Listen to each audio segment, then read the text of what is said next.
Jaribu kuzungumza na baba, mimi nisaidie. Sawa, tutakusaidia mwanangu. Kitu sijui kwanza babako arudi. Hii ni mwezi na sidhani kama atakubali babako hili mambo. Haya mambo unayoyafanya wewe.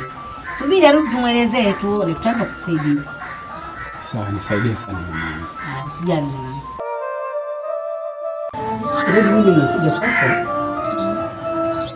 kwa ajili ya swala la Azizi na binti yetu.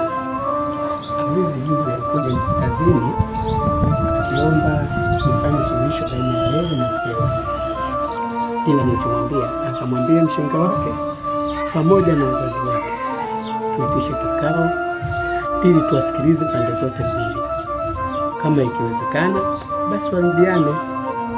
Au wewe shemeji unaonaje hapo? Sawa shemeji, hamna shida, mimi nimekuelewa. Ila mimi Azizi tena kwenye ndoa hii na binti yangu simtaki hata kumuona, hata atambaye hapa hadi na magoti au atoe machozi ya damu na wazazi wake hapa. Yaani simtaki hata kumuona kurudiana na binti yangu. Yaani sipo tayari kabisa kwenye ndoa hii. Nikwaje shemeji? Naenda sijui tukutane lini. Sijajua na kusikiliza nini mtakavyoamua basi. Sawa.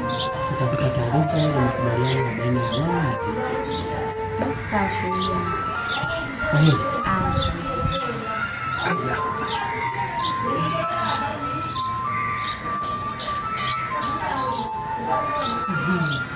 Yaani shemeji alivyolishikia bango swala la Azizi na mwanangu. Simpe binti yake akae naye jamani.